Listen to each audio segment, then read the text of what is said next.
Nosso socorro está em nome do Senhor, Criador do céu e da terra. Damos as boas-vindas ao povo de Deus, que nesta hora se reúne para adorar, glorificar, bendizer ao Senhor. O culto é dele. Nós somos aqueles chamados, seus adoradores, chamados de todos os lugares para adorar, para bendizer, para falar da sua glória, para cantar os seus louvores. Quero convidá-lo nesta hora a comigo ler o Salmo 34, quando nos ensina dizendo: bendirei o Senhor em todo o tempo, o seu louvor estará sempre nos meus lábios. Gloriar-se-á no Senhor a minha alma. Os humildes o ouvirão e se alegrarão. Engrandecei o Senhor comigo, e todos a uma lhe exaltemos o nome. Engrandecei o Senhor comigo. Vamos cantar, vamos glorificar, vamos falar ao nosso Deus da alegria de sermos o seu povo, rebanho do seu pastoreio. Que todas as partes do culto que agora começamos sejam canais de edificação e de crescimento para a nossa vida. Vamos orar. Pai querido, muito obrigado pelo privilégio de te adorar e bendizer o teu nome, pelo privilégio de poder cantar os teus louvores, ler a tua palavra, ouvir a tua voz dirigida aos nossos corações.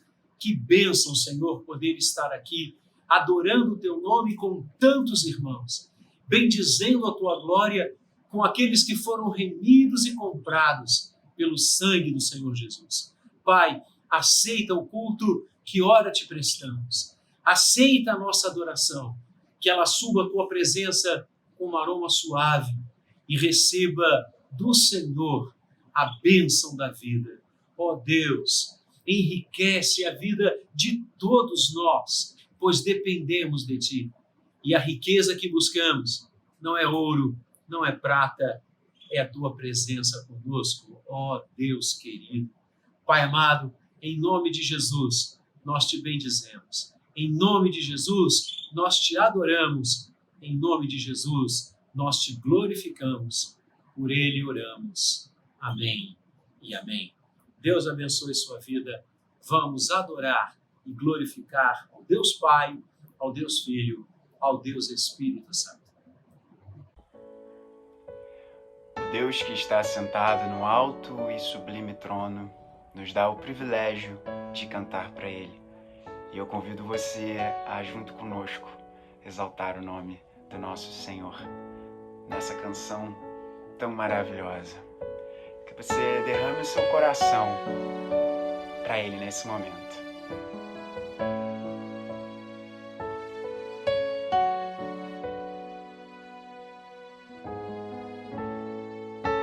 Acima de todos, acima de tudo, está o Senhor entronizado. Os anjos e os homens,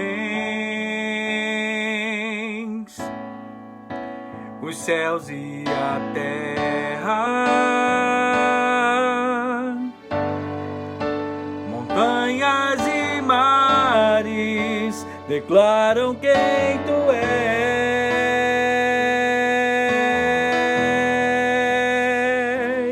Tu és Senhor e Rei, governas sobre o universo,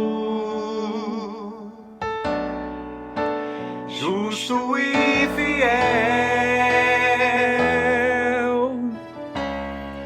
vestido de glória e poder, coroada estás, para sempre reinarás, ó Santo Deus.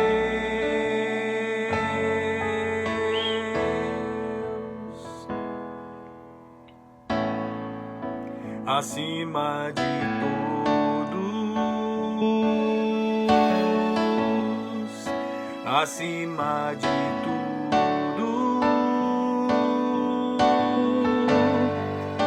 está o Senhor entronizado. A igreja diz: os anjos e os homens, os anjos e os homens, os céus e a terra, montanhas e mares, declaram quem tu és.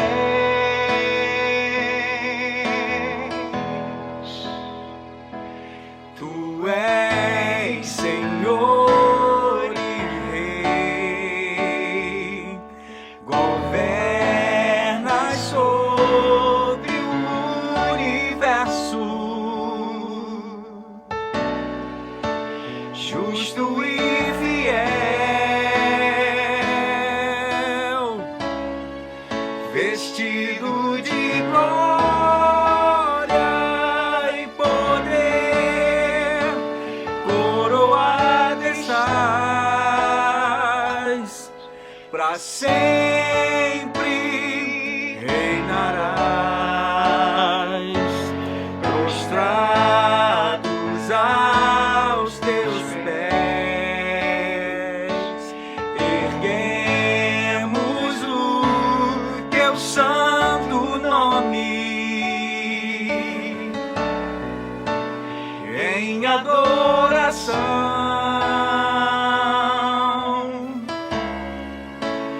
Nos entregamos a ti, toma o teu lugar e habita entre nós, ó Santo Deus,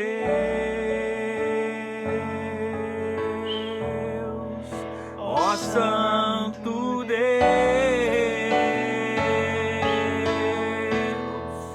Ó Santo Deus, Santo Deus, Santo Deus, Santo Deus, ó Santo Deus, Santo Deus, Santo Deus, Santo Deus.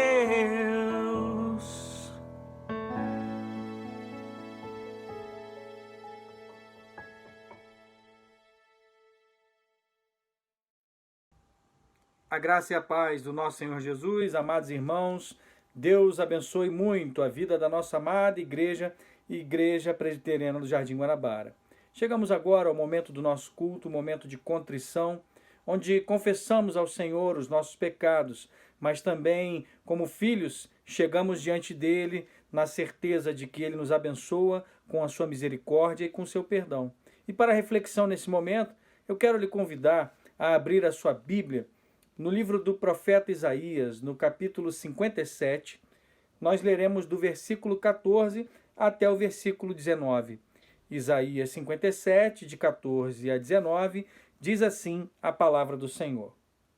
Então se dirá: aterrem a estrada, preparem o caminho, tirem os tropeços do caminho do meu povo. Porque assim diz o alto, o sublime, que habita a eternidade e cujo nome é santo. Habito no alto e santo lugar, mas habito também com o contrito e abatido de espírito, para vivificar o espírito dos abatidos e vivificar o coração dos contritos. Pois não farei litígio para sempre, nem me indignarei continuamente, porque, do contrário, o espírito definharia diante de mim, bem como o fôlego da vida que eu criei. Por causa da maldade, da cobiça do meu povo, eu me indignei e o feri. Escondi o meu rosto e me indignei, mas, em sua rebeldia, o povo seguiu seu próprio caminho. Tenho visto os caminhos do meu povo, mas vou curá-lo. Também o guiarei e tornarei a dar consolação a ele e aos seus pranteadores.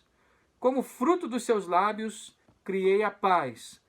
paz para os que estão longe e para os que estão perto. Diz o Senhor, eu o sararei. Esse texto é um texto que nos convida. É um Deus que está dizendo aqui que prepara o caminho de volta para Ele mesmo. O caminho de paz com esse Deus, onde não há mais guerra, onde não há mais litígio, como a própria palavra diz, é que traz essa sua presença acessível a todos aqueles que colocam o seu coração em contrição nesse momento, em que você reconhece penitentemente que tem pecado contra o Senhor. De todas as coisas que o homem faz, e muitas vezes faz contra o seu próximo, aquilo que ele deve reconhecer, como Davi o fez: pequei contra o Senhor. E dessa maneira, obviamente, quando reconhecemos na santidade de Deus que ferimos a sua imagem, que ferimos a sua santidade, também podemos reconhecer que fazemos isso ao ferir o nosso próximo. E por isso também precisamos pedir perdão, meu irmão e minha irmã. Deus remove todo obstáculo desse caminho. Foi Ele que veio até nós. Foi Ele que deu livre acesso. E esse livre acesso através do sangue de Jesus. Nós não poderíamos ir, mas Ele mesmo abre esse caminho, como diz a palavra. E Deus sabe o quanto que o nosso coração aguenta da sua disciplina. E é por isso que Ele age com graça e amor. E recolhe os que estão longe, que qualquer um poderia dizer, não tem volta e não tem chance para esse. Mas para Deus não há distância. Ele reúne o seu povo, Ele chama os seus filhos de volta, e ainda que estejam no lamaçal do pecado, ainda que estejam tentando comer as comidas porcas desse mundo, comendo as comidas dos porcos, Deus abre o caminho e vem até nós, e corre até nós, e nos abraça, para que possa nos revestir de novo de pureza do seu próprio amor, para que assim possamos entrar no banquete da sua presença, para que possamos assim nos banquetear com a sua palavra. Vamos orar a Ele em contrição, entregando o nosso coração ao Senhor, porque certamente, por causa da nossa natureza pecaminosa, temos falhado muitas vezes, errado o alvo com Ele e com os nossos semelhantes. E por isso esse é o momento de nos quedarmos diante do Senhor e pedirmos perdão e reconhecer que, porque somos soerguidos pela sua graça, podemos adentrar por esse novo e vivo caminho na presença do Pai. Ore comigo, feche seus olhos. Deus, nós somos imensamente gratos pela tua graça. O que seria de nós se não fosse o Senhor na tua santa e rica misericórdia? Porque muitas vezes nos abusamos, Senhor, de tentar entender a nossa própria vontade, que muitas vezes é errônea, com justificativas, e acabamos cometendo pecados que ferem a tua santidade, que ferem muitas vezes o teu amor, que sobeja sobre nós, e muitas vezes somos ingratos, ó Deus. Muitas vezes tomamos o caminho de uma liberalidade, onde vamos por um caminho tortuoso deste mundo, e muitas vezes escolhemos as coisas deste mundo, trocando dos banquetes que apodrecem o nosso coração por as coisas e os banquetes celestiais. Nos perdoa, Senhor. E muitas vezes, Senhor, e é nisso que queremos, na verdade, reconhecer mais ainda que somos pecadores, queremos justificar, por causa das nossas obras, que somos santos por nós mesmos, porque merecemos, achamos que merecemos. E não é isso que diz a tua palavra. A tua palavra diz que as nossas obras não passam de trapos de imundícia, Senhor. E por isso te pedimos perdão. Por isso não queremos nem seguir por um caminho de liberalidade de um mundo que nos chama, e muitas vezes nos adentramos nas coisas horrendas deste mundo, mas nós te pedimos também que nos livre, Senhor, de qualquer tipo de autojustificação e uma santidade, entre aspas, Senhor, que somente olha para aquilo que se faz e tenta se cobrar de um Deus. É impossível. O Senhor mesmo é que veio até nós, como lemos na tua palavra. E se há uma contrição verdadeira, se há penitência verdadeira, o Senhor traz a paz e nos cura. Por isso nós te pedimos perdão e reconhecemos que somos pecadores, totalmente dependentes do Senhor. Mas assim faz com que haja mais amor entre nós. Aumenta a nossa fé para confiarmos nesse período que estamos vivendo, que o Senhor está à frente de todas as coisas e que o Senhor ainda, por mais que estejamos vivendo situações isoladas dentro de nossas casas e que muitas vezes não podem vir à tona, o Senhor sabe, ó Deus, o que nós estamos passando, cada família e o que acontece em cada lar. O Senhor sonda os corações, mas tem misericórdia, ó Deus. Sara cada lar, sara cada pai, sara cada mãe, sara cada filho e filha, para que haja reunião, Senhor, para que haja novamente o amor, para que haja o perdão entre nós e que a tua paz e a tua misericórdia reine nos nossos lares e reine na tua igreja. Para que possamos assim, perdoados e pela tua graça, reconhecer que o Senhor é o Deus de misericórdia e amor. Oramos em nome de Jesus agradecidos. Amém. Deus abençoe a sua vida. Siga em paz, reunido e sarado pelo amor de Cristo Jesus. Amém. Olá, amada igreja, eu saúdo a todos com a graça e a paz de Cristo, nesse culto vespertino onde nos encontramos para louvar e bendizer o nosso Senhor. Após termos louvado o seu nome e já temos orado para a confissão dos nossos pecados, agora somos convidados a estarmos na presença do Senhor para falarmos sobre o momento de dízimos e ofertas.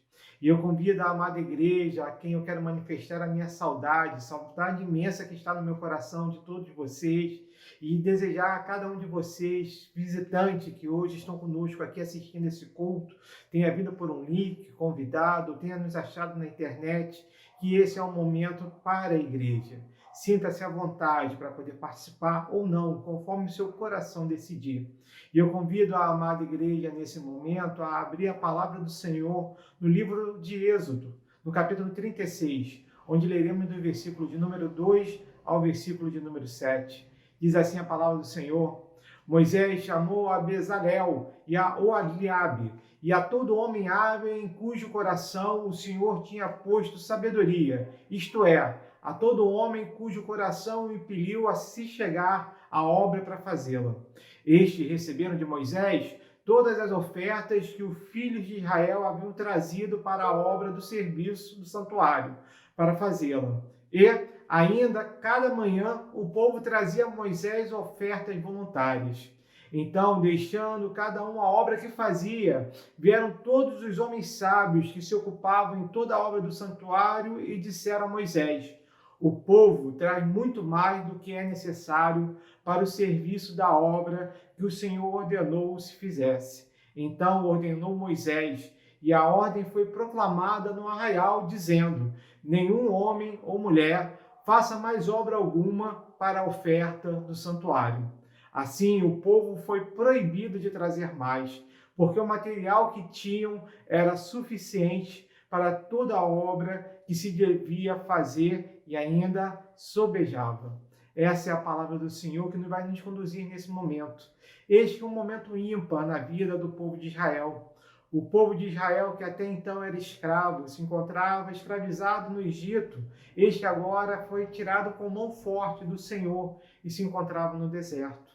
Este, para adorar o Senhor, o Senhor dá a Moisés, seu servo, líder daquele povo, para um projeto para montar a tenda onde seria adorado o Senhor. E é nessa tenda que agora os homens começam a se preparar para poder prepará-la conforme o projeto de Deus.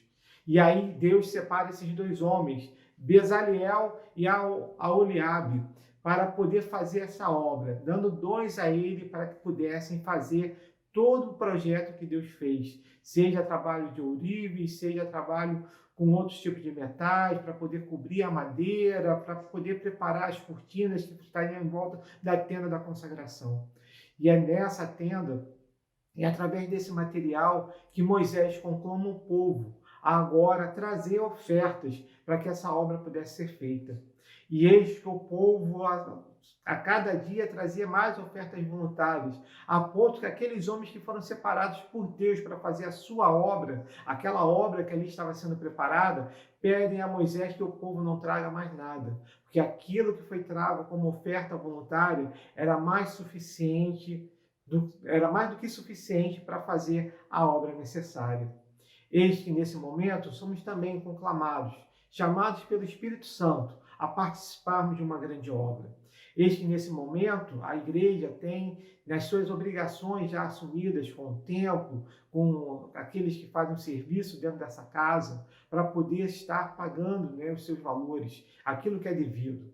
Também temos o compromisso em sustentarmos a todos aqueles que nos chegam à nossa porta, pedindo socorro, clamando pelo auxílio de Deus, nesse momento de tanta dificuldade financeira. E é através da minha doação, da minha oferta voluntária e da sua oferta voluntária, seja através dos seus dízimos, seja através de ofertas, é que nós podemos fazer essa obra. Nesse momento você está vendo abaixo daqui da tela, na parte de baixo, o número da nossa conta.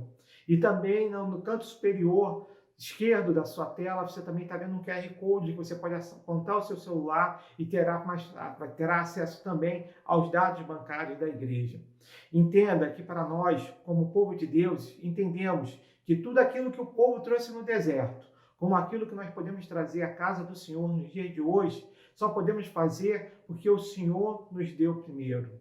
Não há uma relação de troca, há uma relação de gratidão, porque o Senhor tem dado a cada um de nós mais do que o suficiente para que nós possamos também contribuir com aqueles que necessitam da ajuda de Deus. E é através de nós, como instrumentos de Deus, é que nós podemos sim fazer isso. E nós vemos nesse texto que foi lido a alegria do povo de trazer suas ofertas, trazendo tanto que foi mais do que o necessário para ser feita a obra do Senhor. Que eu e você possamos também, nesse momento, servir com alegria, sabendo que estamos trazendo um pouco do muito que o Senhor tem nos dado. Não há uma relação de troca. Nessa igreja que nós não fazemos trocas com Deus, e não há nenhuma igreja que tenha esse poder na terra, de você dizer que você vai dar tanto e vai receber por causa disso tanto. Não. O Senhor, pelo seu amor por nós, para que nós tenhamos sustento, para que nós possamos ter uma vida conforme a vontade dEle, é que Ele tem nos sustentado. E tem nos sustentado de tal forma a podermos também, através da ação do Espírito Santo em nossos corações, estarmos trazendo essa oferta nesse momento que tantos estão precisando. Vamos então orar nesse momento, não dedicando valores, mas dedicando a sua vida, como esses homens que nós lemos no texto fizeram. Muitos homens pararam o que estavam fazendo das suas obrigações para poder fazer a obra do Senhor. Que você possa, nesse momento, como instrumento de Deus, fazer também essa obra. Então, mais do que valores, dediquemos nesse momento a nossa vida a Deus. Oremos ao Senhor.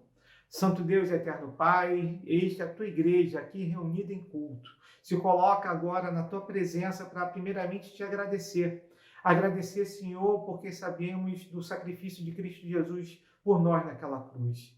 Te agradecer, Senhor, porque é através do teu Espírito Santo, que nos convence do teu amor, que nos convence do nosso pecado, também, Pai, nos convence que temos parte nessa obra.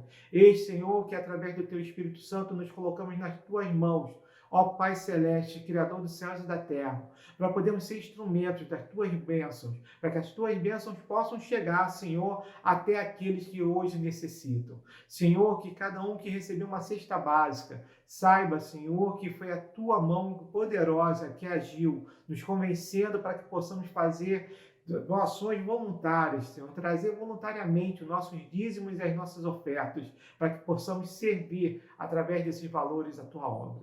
Eis, Senhor, que nós te agradecemos, porque sabemos, Pai, que sem ti nada somos. Sabemos, Pai, que tudo que somos, tudo que temos vem de ti, Senhor. E é por isso que eu e a minha casa sempre afirmamos que eu e minha casa servimos a ti.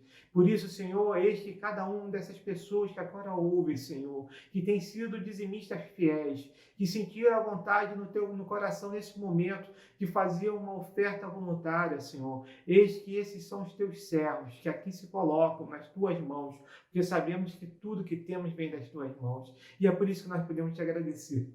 Agradecer, Senhor, nesse momento, por podermos participar da tua obra.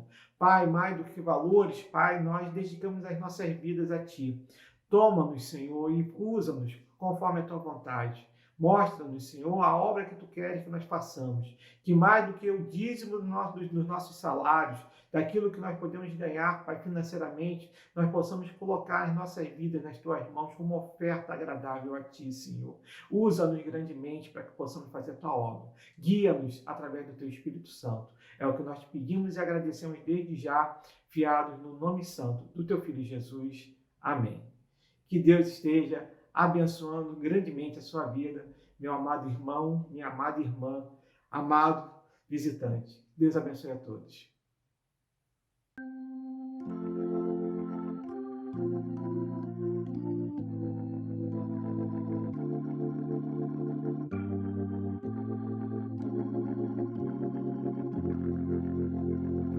Senhor meu Deus, quando eu maravilhado os grandes feitos vejo da tua mão, estrelas, mundos e trovões rolando a proclamar teu nome na amplidão.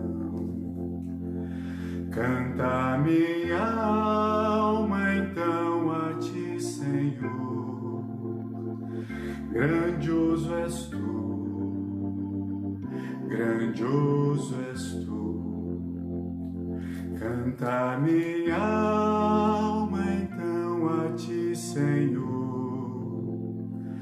grandioso és tu, grandioso és tu.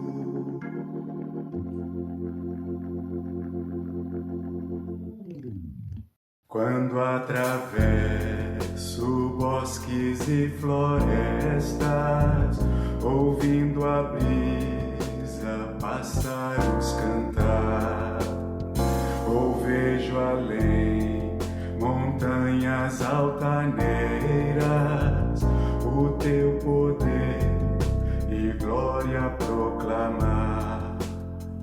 Canta minha alma então a ti, Senhor, grandioso és tu, grandioso és tu.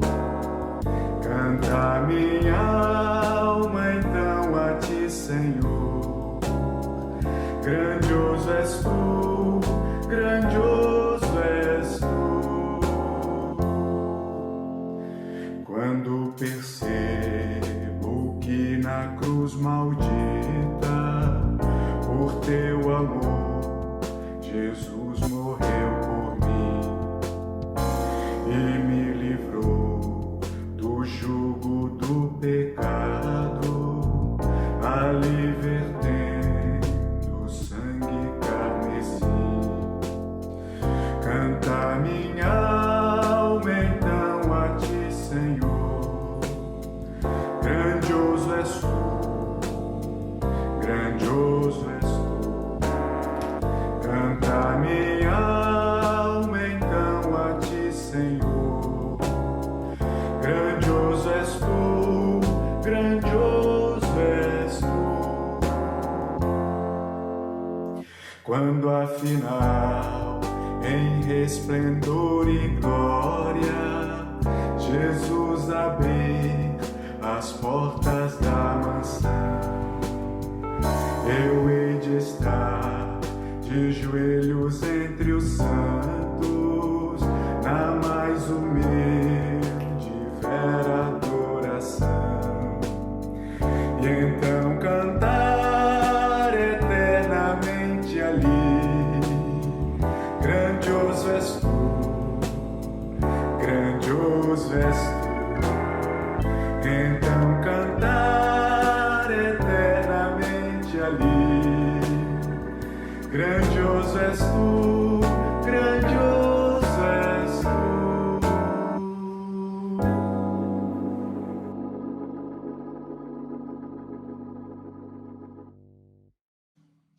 A graça e a paz do nosso Senhor e Salvador Jesus Cristo. Amados, que bom. É um privilégio poder compartilhar a palavra do Senhor. É sempre uma alegria estar diante da palavra, nos debruçarmos sobre ela e meditar sobre aquilo que Deus tem para o nosso coração. Quero convidar vocês a abrirem suas Bíblias no Evangelho segundo Marcos, lá no capítulo 9, E eu vou fazer a leitura do verso 9 até o verso 13. Marcos 9, do verso 9 até o verso 13. Diz assim o texto, a partir do verso 9. Ao descerem do monte, ordenou-lhes Jesus que não divulgassem as coisas que tinham visto, até o dia em que o Filho do Homem ressuscitasse dentre os mortos. Eles guardaram a recomendação, perguntando uns aos outros que seria o ressuscitar dentre os mortos. E interrogaram-no, dizendo: por que dizem os escribas ser necessário que Elias venha primeiro? Então ele lhes disse: Elias, vindo primeiro, restaurará todas as coisas. Como, pois, está escrito sobre o Filho do Homem que sofrerá muito e será aviltado. Eu, porém, vos digo que Elias já veio, e fizeram com ele tudo o que quiseram, como a seu respeito está escrito. Vamos orar e agradecer a Deus. Pai, bendito seja o teu nome, Senhor, pela tua palavra. Bendito seja o teu nome, Senhor, porque a tua palavra é viva. E por isso ela nos transforma, ela nos edifica, ela faz, Senhor, com que não fiquemos impassíveis diante dela, diante daquilo que ela declara. Por isso nós rogamos ao Senhor que o teu Santo Espírito, aquele que é autor dessas palavras, ele conduza, Senhor, aquilo que foi dito a respeito dela de forma, Senhor, que ela alcance os corações, que ela faça aquilo para o qual ela foi destinada a fazer. Em nome de Jesus. Amém. Amém, Pai. Esse texto ele é um desdobramento da experiência da transfiguração que é relatado nos versos anteriores. Logo no início desse capítulo, a gente tem o evento da transfiguração, que é um evento impactante. Só de ler o relato, sem meditar muito a respeito nos significados profundos, a gente fica imaginando como Pedro, Tiago e João ali vendo aquilo, né? Vendo a figura de Moisés, vendo a figura de Elias, e vendo o próprio Cristo também transfigurado, né? Porque as suas vestes ela também se transformam, se tornam reluzentes, assumem uma brancura, né, que não tem como ser imaginada pelo ser humano, algo que eles não haviam visto ainda. E depois precisam deixar aquele momento, como não ficaram aqueles corações. Então aí você tem ali uma experiência ímpar, né, onde eles estavam diante ali de dois ilustres visitantes celestiais. Mas se não bastasse o fato de que haviam estado diante dos pilares que representavam a lei e os profetas, ou seja, Moisés e Elias, e o mestre ali também transfigurado, como eu disse, né, tendo assim, as suas roupas numa brancura excepcional, no caminho de volta, ao descerem do monte, Jesus orienta que eles mantenham silêncio com relação àquilo que aconteceu, sobre o ocorrido. E quando Jesus ele trata disso, ele coloca aqui uma condicional que isso só deveria ser falado depois da sua ressurreição. Então ele fala sobre ressurreição. Entretanto, a ressurreição significa que Jesus precisava morrer. Para alguém ressuscitar, era necessário que ele morresse. Então, Jesus precisava morrer. Eu quero convidá-los, meus irmãos, para que juntos reflitamos no caminho que o Senhor nos apresenta aqui, ou seja, o caminho para a cruz, para a glória passa pela cruz. O caminho para a glória passa pela cruz. A grande questão que provavelmente ele deveria perturbar a mente dos discípulos é que se Jesus morresse, e aí você tem a ideia de que as profecias relacionadas ao Messias não se cumpririam. Porque é necessário que o Messias estivesse ali, para que então se vesse nesse desdobramento o cumprimento das profecias. Pense na confusão formada, então, na mente daqueles homens.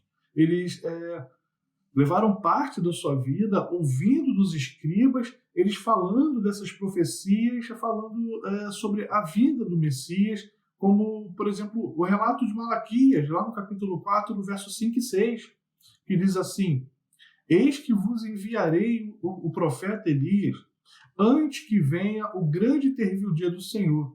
Ele converterá o coração dos pais aos filhos e o coração dos filhos aos seus pais, para que eu não venha e fira a terra com maldição.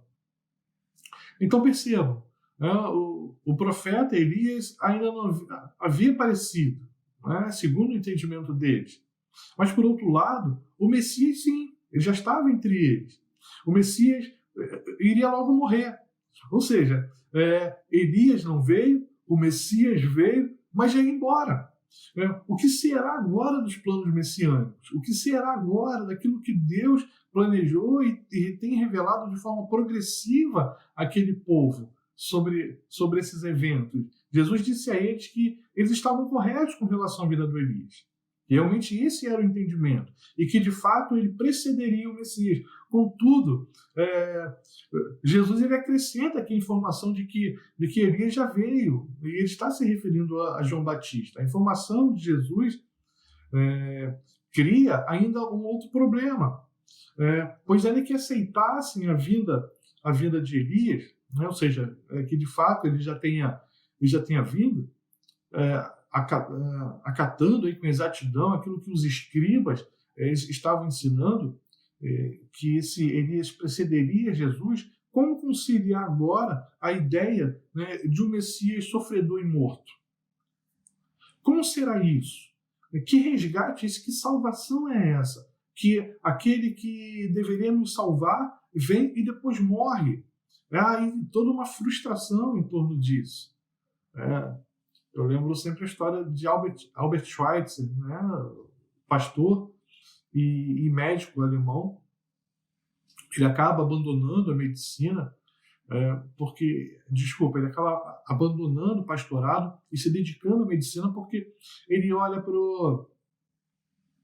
os acontecimentos, principalmente para a Segunda Guerra Mundial, e ele vê algumas incoerências, ou muitas incoerências, de igrejas que se alinharam ao nazismo. Ele falou assim, não tem como. E ele tenta se prender à ideia de Jesus, só que ele acaba se frustrando, e depois ele vai declarar que na cruz morreu Jesus e os seus ideais. Ou seja, aquilo que Jesus tensionava fazer, ele acabou falhando porque morreu. Essa era a ideia. E provavelmente isso devia estar passando na mente desses discípulos. Jesus lembra a eles que o sofrimento e a morte também estavam preditos. E aí a ideia de não se dar conta. Às vezes nós olhamos para algumas coisas relacionadas à palavra de Deus e nós tentamos adequar estas coisas aos nossos projetos. Nós não fazemos ao contrário.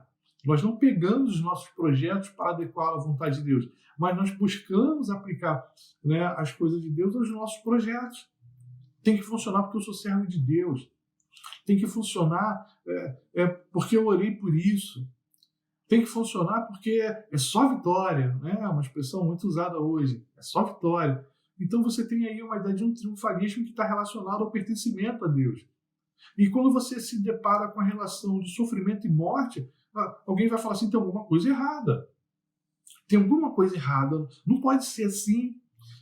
A parte B do verso 12, desse texto que nós lemos, Jesus fala, pois está escrito sobre o Filho do Homem, que sofrerá muito e será aviltado.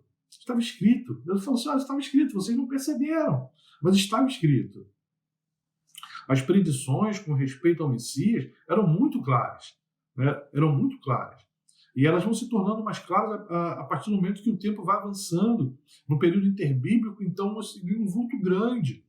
Provavelmente por causa da ideia do retorno do povo do cativeiro. Então, vai avançando, você tem a reconstrução do templo, então eles já percebiam ali, ou então entendiam, ainda que não estivesse completamente certo, mas eles percebiam ali um movimento escatológico, ou seja, da vinda da manifestação do Senhor. Como a revelação é progressiva e você, às vezes, não acaba percebendo no todo, ou olha para o todo dela e acha que há uma sequência imediata e não apenas uma sequência lógica, então eles vinham já com a vinda de Cristo a manifestação do fim.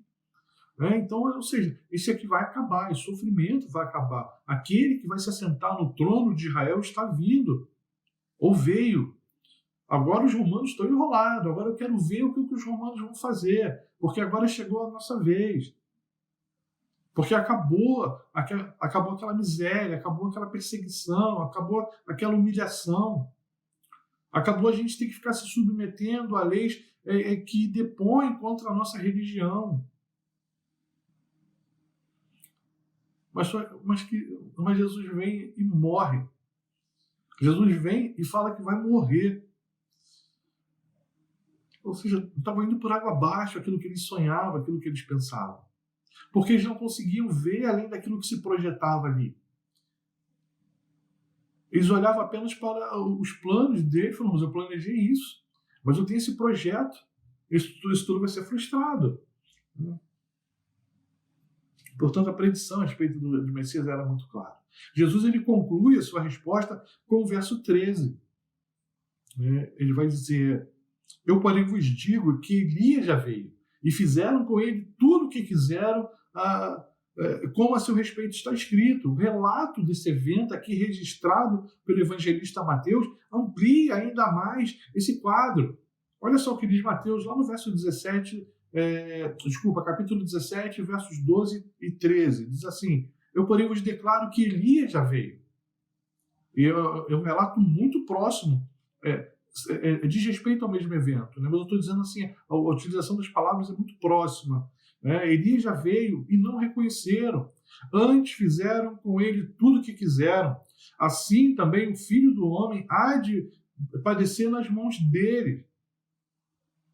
Então, Jesus ele não somente fala que o Elias já veio, mas que ele, Jesus, o Messias, padeceria também nas mãos deles. Então, ele completa dizendo, então, os discípulos entenderam que lhes falaram a respeito de João Batista. Então, eles entenderam isso. Né? Quando Jesus ele cita esse evento, após esse outro evento que foi a transfiguração, em que há esse questionamento, quando Jesus diz isso, eles entenderam. Então, ele sabia, ele está falando de João Batista.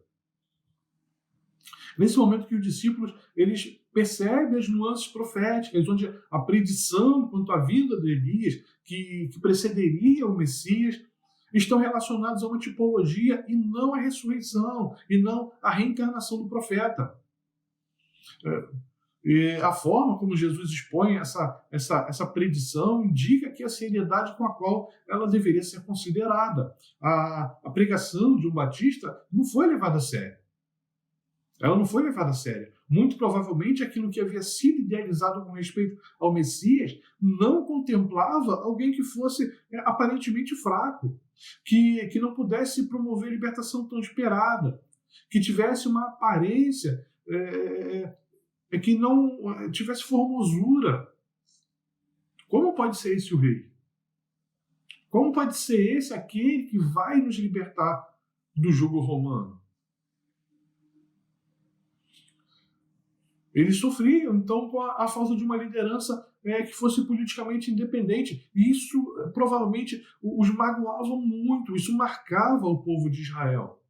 Lembrando que depois que eles foram levados para o cativeiro babilônico, eles não tiveram mais reis. Ainda que a sucessão real estivesse entre eles, ele não tinha mais o rei, ele não tinha mais ninguém reinando. Israel não existia mais aqui, apenas Judá. Israel tinha sido destruído no ano 722 pela Síria. O que a gente tem aqui é Judá e o restante de Benjamim, são as duas tribos que ficam juntas formando o Reino do Sul. E eles não tinham mais reis. Eles deviam pensar e falar, poxa, a Babilônia acabou, ela foi derrotada pela Média e pela Pérsia. Né? Esse consórcio de duas nações que derrotou ela é agora. E não acontece. É dada a eles no relacionamento de vassalagem a possibilidade de voltar à terra e de reconstruir aquilo que tinha sido destruído no último cerco babilônico no ano 586. Então, vai lá, reconstrói os muros, reconstrói o templo. Mas isso não quer dizer que eles estavam independentes, que eles poderiam ter um governo próprio. E depois vem a Média Pérsia e é a mesma coisa, eles estão debaixo desse jugo. E depois você tem os gregos, eles continuam debaixo desse jugo. Depois vem os romanos, eles continuam debaixo desse jugo. Então, quando eles olham para Jesus e veem, Jesus não é o que vai libertar a gente, então quem é o Messias? O que é o Messias? Como que ele pode morrer? Ele não pode morrer. Né? Isso seria um absurdo no pensamento deles. E aqui, né, aquele discurso não era agradável. Aliás, né, os corações, né, aqueles corações deveriam considerar, né, que nem mesmo deveria ser ouvido aquilo que João Batista estava falando, né, sobre a vinda do reino, sobre a necessidade de arrependimento. Não, o reino é político. O que é negócio de arrependimento? Está relacionado à religião. E agora Jesus fala, né, que ele já veio e que ele precisa morrer. Né? Esse mesmo sentimento provavelmente permeou o coração deles com relação a João Batista, e por isso não deram atenção àquilo que João Batista estava falando, àquilo que ele pregou. João Batista é doido. Ele se veste daquele jeito, ele se alimenta com coisas, né, comuns, que pega na natureza. Então vamos dizer que ele tem demônio, né? Eles têm demônios, o cara não está normal.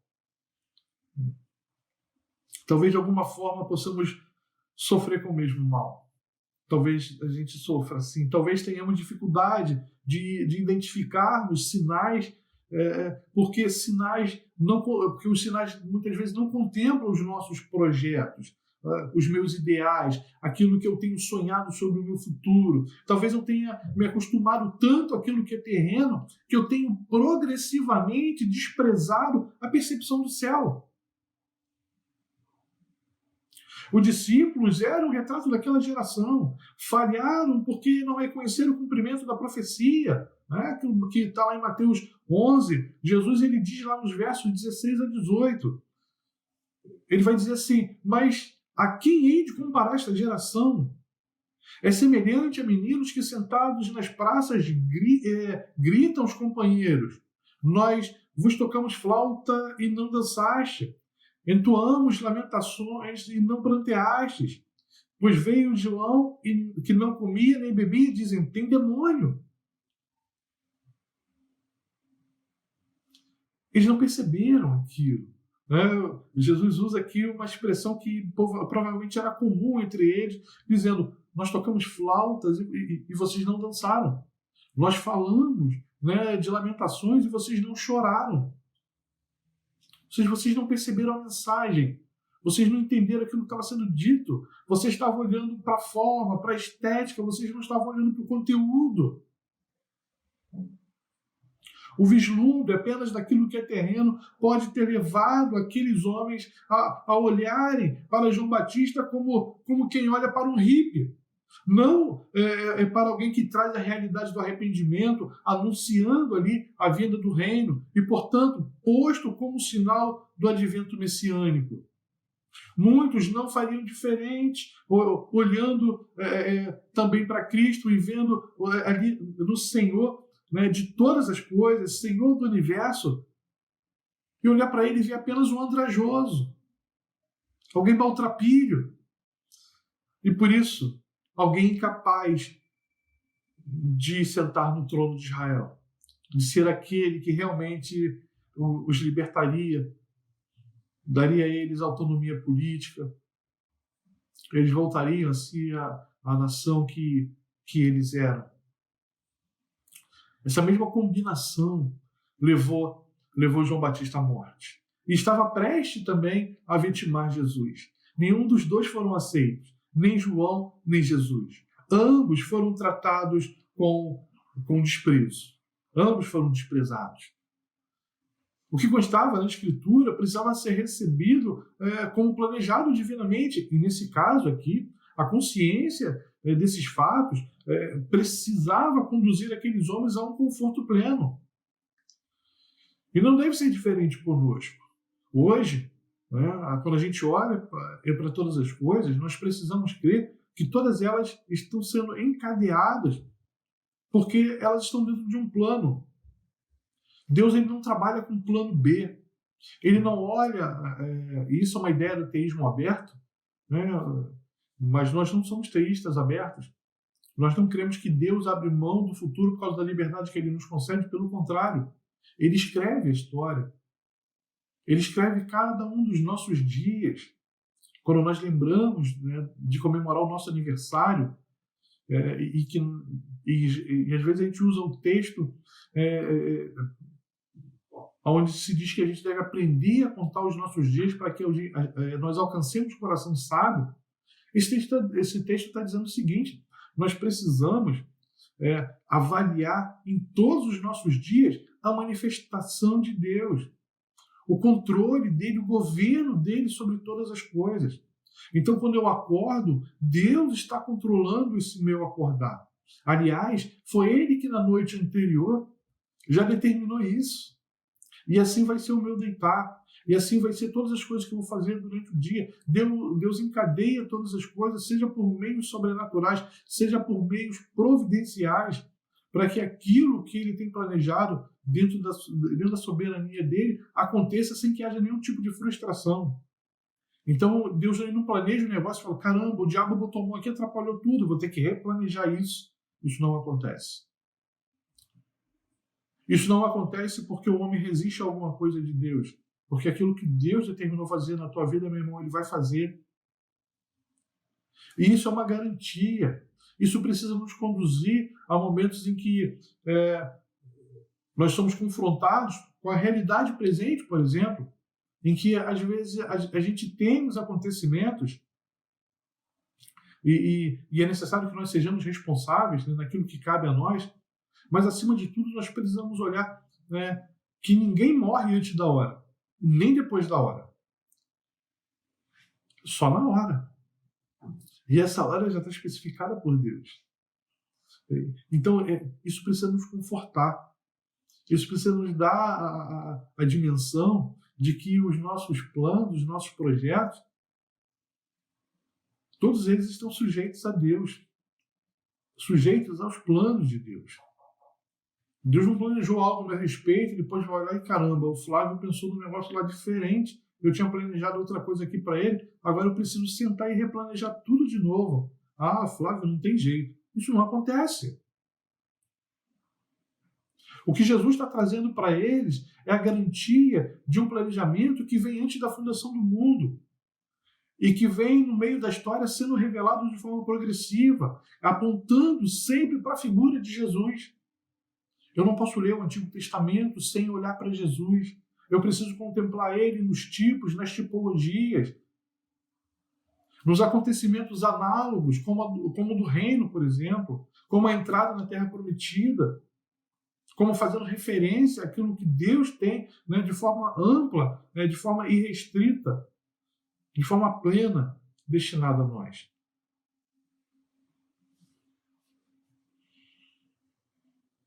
Porque a Escritura vai nos mostrar que há um conjugar aqui de responsabilidade, né? Quando fala sobre a morte de Cristo, não é porque vão matar Jesus, vão acabar com o plano, não. Nós precisamos considerar assim, que a Escritura ela nos leva a isso, que há um conjugar aqui de responsabilidade e culpa humana que vão resultar em intenções criminosas e que, no caso de João Batista e de Jesus Cristo, vão levar eles à morte. Mas a execução dessas intenções, elas aconteceram de acordo com o decreto divino. É interessante que eu estou falando decreto e não permissão. Eu não gosto de usar a palavra permissão. Aliás, teologicamente, ela nem existe. Né? Ela nem pode ser utilizada. Porque como que um Deus que é todo poderoso, ele é o Senhor do universo, nada escapa ao seu governo, ele faz as coisas por permissão, ele faz por decreto. Né? Então, teologicamente falando, nós só temos duas vontades, a vontade preceptiva e a vontade decretiva. A vontade preceptiva é aquela que está relacionada aos preceitos de Deus. Ou seja, não matarás. Né? Por exemplo, é uma vontade preceptiva de Deus. Mas o homem mata. Por quê? Porque não está contemplado dentro da vontade decretiva. Se Deus decretar isso, então de fato não acontece. Ele apenas preceitua. Né? Então a gente precisa olhar, é um Deus que governa tudo. É um Deus que governa tudo. E nós precisamos descansar nesse fato. O que aterrorizava aqueles homens, apesar de tudo aquilo que eles viram, né, que eles contemplavam na Transfiguração, acabava desvanecendo no coração deles, porque eles ficam aterrorizados diante da possibilidade de perder o mestre. Ou mais ainda, diante da possibilidade de que aquele que haveria de libertar Israel vai morrer. Precisamos considerar que Deus sempre triunfa Deus sempre triunfa. Olha só que Lucas registra lá em Atos, lá no capítulo 2, nos versos 22 e 23. Ele diz assim: varões israelitas, atendei a estas palavras. Jesus, o Nazareno, varão aprovado por Deus diante de vós, com milagres, prodígios e sinais, os quais o próprio Deus realizou por intermédio dele entre vós, como vós mesmos sabeis, sendo este entregue pelo determinado desígnio e presciência de Deus. Vós o mataste, crucificando por mãos de iníquos. Ou seja, Deus não está excluindo aqui, nesse registro de Lucas, não está sendo excluída aqui a responsabilidade do homem. Porque quem matou? Mãos iníquas. Mas por que fizeram isso? Por determinação, por desígnio de Deus. Por desígnio de Deus. Não há surpresa, de fato. Não há. Tudo foi planejado, revelado, ainda que progressivamente, né, e executado no seu devido tempo. As angústias provocadas pela insegurança em nossa caminhada cristã podem, muitas vezes, vir como consequências da nossa falta de compreensão daquilo que a Escritura nos revela, ou porque não cremos, de fato, na Escritura como palavra de Deus. Às vezes ela é tida como um livro que apenas fala para nós de coisas bonitas, mas que pela falta de interação com ela, aquela interação necessária, intermediada pelo Espírito Santo, ela deixa de ser para nós, de fato, palavra. Ao conteúdo sobrenatural nela, em que ela nos direciona, em que ela fala ao nosso coração a respeito daquilo que Deus ele tem para nós. O desconsiderar isso é perigoso. Eu conversava no grupo, onde nós temos colegas do seminário, sobre algumas questões e falando sobre a correição doutrinária. E o argumento que se levanta é o seguinte, é de que nós não somos salvos pela correção doutrinária. Graças a Deus por isso. Graças a Deus por isso. Mas nós não podemos nos eximir, nós não podemos tirar de nós a responsabilidade de que nós precisamos buscar a maior proximidade possível, a maior correção possível naquilo que nós tratamos, porque se refere à glória de Deus. A glória de Deus. E aí nisso estava incluída a questão da própria suficiência e inerrância das Escrituras, que é algo caro para nós, que está definido nos nossos símbolos de fé, e os nossos símbolos de fé, a subscrição para ele, pelo menos para os oficiais da igreja, ipsima verba, ou seja, nós quando subscrevemos, nós subscrevemos ele todo, e letra por letra, é isso que o Supremo Concílio ele definiu, se eu não me engano, na realidade explicou, porque foi perguntado se a nossa subscrição era plena ou se a gente subscrevia apenas o documento como um todo. Não, é plena, a subscrição é plena. Mas para aquelas pessoas que não são oficiais, isso não é cobrado dela. Então, para um membro da igreja, às vezes a gente não ensina, não estou dizendo que é o caso da nossa igreja, graças a Deus é uma igreja bem direcionada, mas de uma forma geral, há coisas que concorrem com a palavra de Deus, então ela não se torna autoridade máxima. E se ela não é autoridade máxima, eu posso ou não segui-la. E aí vem as dúvidas do meu coração. E aí você tem uma religiosidade esquizofrênica, em que você não sabe de fato o que é o que você precisa fazer, o que você não deve fazer. Eles não prestaram atenção à pregação de João Batista. Eles não prestaram atenção naquilo que os escribas estavam ensinando com respeito ao Messias. Isso pode conduzir a dificuldades. Isso às vezes nos conduz a dificuldades. Tem coisas para nós que são claríssimas, mas que outras pessoas vêm para a gente e perguntam, mas isso? E a gente às vezes pensa, como pode essa pessoa ter dúvida ainda com relação a essas coisas? Mas é porque ela não sabe se de fato a Bíblia ela é autoridade. Ela é palavra de Deus. Depois que Pedro, Tiago e João presenciaram lá no Monte da Transfiguração, né, ali vislumbraram ali uma fagulha da majestade de Cristo, era necessário que a visão deles, né, com relação aos próximos acontecimentos fosse realinhada. Juntando o acontecimento da transfiguração com aquilo que Jesus diz para ele quando desce do monte, aquilo precisava ser equacionado. Eles não ficaram apenas com os acontecimentos extraordinários, sobrenaturais, maravilhosos, porque por estarem na presença de Moisés, de Elias e também ali de Jesus transfigurado. Mas eles precisavam também entender que havia uma parte dolorosa, uma parte sofrida, uma parte penosa que envolvia o ministério de Jesus e, consequentemente, o ministério deles e hoje também o nosso. Essa visão correta, equilibrada entre os vislumbres do céu e as mazelas da terra, colocou eles diante da verdade, consequentemente, o lamento sobre como a criação foi atingida pelo pecado, mostrando que a tarefa redentora exigia um comprometimento. E por isso estava expurgada, estava desconsiderada qualquer falsa impressão de glamour sobre essa caminhada. Tem gente que hoje opta por entrar na igreja por uma questão social. Tem gente que opta porque está na moda. Não está na moda ser crente. Está na moda falar palavras bonitas, chamar as pessoas de irmão, chamar de amado, amada. Mas o que de fato é transformação? Ou o que de fato é apenas uma adequação ao status quo? Nos dias de hoje nós somos desafiados a crer desta forma, a nos comprometermos, a entendermos que, embora aquilo que nos aguarda é tão glorioso, que não é permitido ao homem, não é lícito ao homem falar, né, porque ele não consegue explicar. Paulo fala isso quando ele é arrebatado. E foram as coisas que eu vi. Né, foi necessário que me fosse colocado um espinho na carne para que eu não me tornasse soberbo por causa do grau da revelação que foi me dado. Imagina Paulo lá experimentando aquilo. A ideia devia ser o seguinte: eu não quero mais sair daqui. Eu não quero mais voltar para a minha realidade. Né? Ele deve ter sido tomado, né, por um pedacinho da glória celeste. Esses homens, eles vislumbraram um pouco disso também.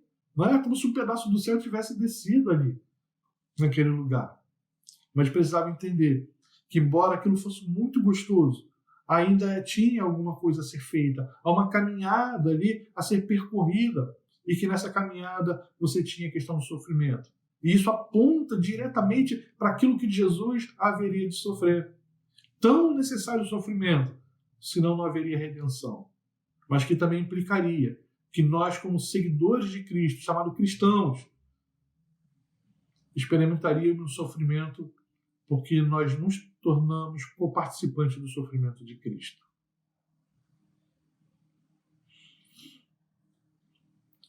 E aí, essas ideias triunfalistas em que a aproximação das coisas de Deus ou de Deus precisa ser com base em benesses, com base em vantagens, em lucros,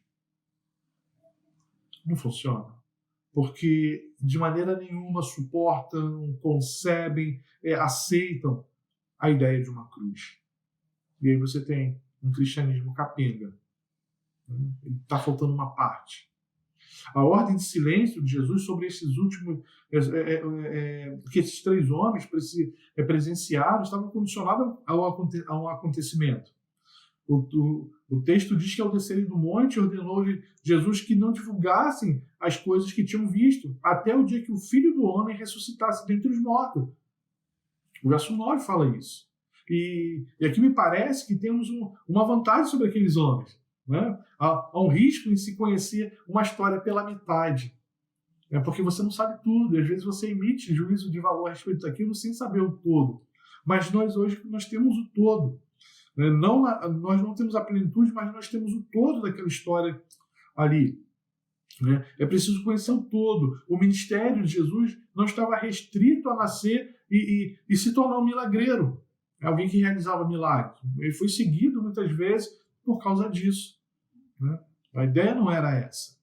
E a morte ali aparecia apenas como um acidente de percurso. O entendimento a respeito do ministério terreno de Jesus precisa ser entendido à luz da crucificação e da ressurreição. Eu preciso olhar para isso para entender de fato esse ministério. Não somente os nossos pecados precisavam ser pagos para que fôssemos reconciliados com Deus, mas era preciso ainda que fôssemos ressuscitados para que finalmente vivamos aquilo para o qual nós fomos criados, ou seja, para a glória de Deus. Então a ressurreição era necessária. E a ressurreição ela é necessária porque nós precisamos vivenciar isso de forma plena. Não apenas o espírito, mas o espírito dotado de um corpo físico, mas glorificado. Essa é a forma plena. A ressurreição de Jesus é a garantia da nossa ressurreição. E aí, torna diferente a celebração da mesa do Senhor. Porque há duas coisas ali que nos tomam nessa participação, né? Que a culminância, né, do nosso culto se encontra justamente no sacramento. Né?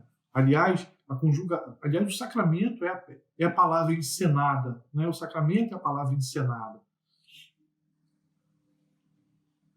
Porque você tem a morte e depois você tem a ressurreição. Mas por causa da morte, você vê a necessidade de derramamento de sangue. Você vê a necessidade da entrega do corpo. Mas só que no celebrar disso, e Paulo fala isso quando está instruindo os coríntios, mas também fala quando está instruindo, né, na celebração da ceia, ele vai dizer que era necessário que se fizesse isso, se fizesse daquele jeito, e ele vai dizer até quando? Até que eu venha. Há um vislumbre escatológico nisso. Ou seja, há essa esperança para o futuro. E a mesma coisa precisa acontecer quando nós olhamos para aquilo que Cristo está falando aqui para esses três homens. Eu preciso olhar para a Escritura no todo, verificar, né, que ela fala a respeito da vinda do Messias e que haveria a questão das dores envolvidas, porque ele assume ali o papel do servo sofredor. E ele é o servo sofredor, ele também é o parente resgatador, né, visto lá em Boaz. Quem conhece a história de Boaz e Ruth já percebe isso. Ele é o parente resgatador também. Há uma analogia ali, também um tipo de Cristo, uma analogia por causa, né, do resgate, e um tipo é porque ele é o parente que faz isso de forma voluntária e não era obrigado a fazer. Se a gente não conseguir perceber essas coisas, nós seremos sempre atormentados. Nós não teremos o vislumbre da alegria desse pertencimento. Mas, pastor, mesmo que tenha sofrimento, sim. Mesmo que tenha sofrimento, porque os nossos olhos eles não vão ser colocados naquilo que perece, mas naquilo que é eterno, naquilo que é perene. Se a nossa crença não contempla essa realidade que não está centralizada no Jesus crucificado e ressurreto, ela se torna superficial e muito confusa. E aí a gente pode entender um pouquinho da mente daqueles homens. Se percebessem em João Batista como precursor de Jesus, que foi rejeitado e morto, entenderiam que o mesmo aconteceria com Jesus, porque é dito isso a respeito deles. O que precisamos considerar aqui? O que a gente pode aplicar à nossa vida e viver olhando para essa questão que envolve morte e crucificação?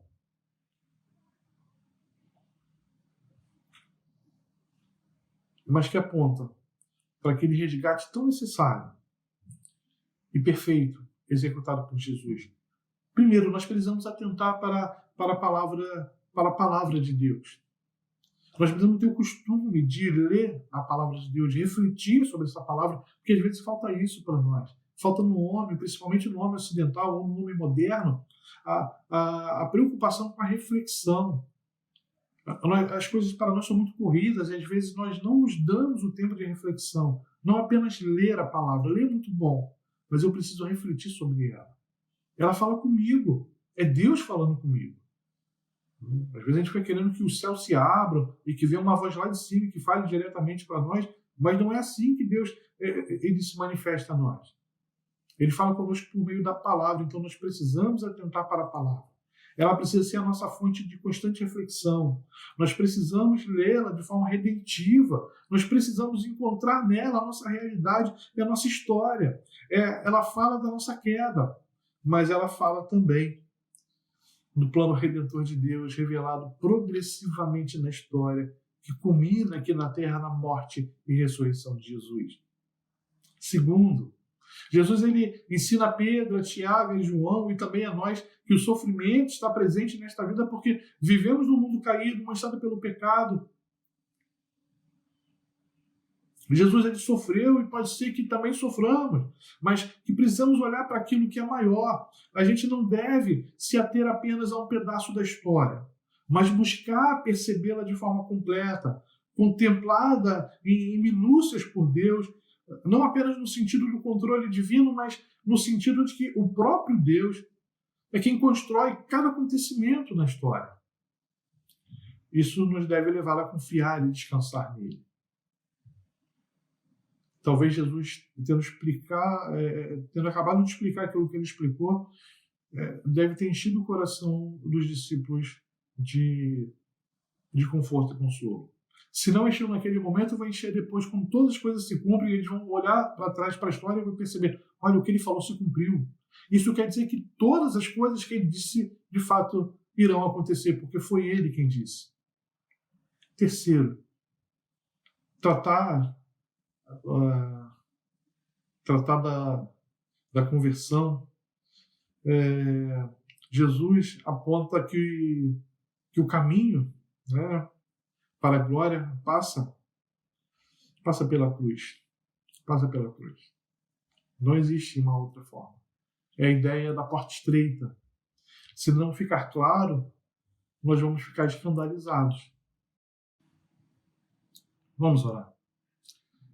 Bendito Deus, eterno Pai, te louvamos e te engrandecemos pela tua palavra, Senhor, que nos coloca diante desta realidade. O cristianismo, Senhor, que não apenas era composto pela ideia de vislumbres celestiais, como que Pedro, Tiago e João tiveram quando estavam no monte com Jesus, mas também da realidade, da dura e triste realidade que fala da morte, fala da crucificação, mas que também fala da ressurreição do nosso Senhor, garantindo a nós também a nossa ressurreição.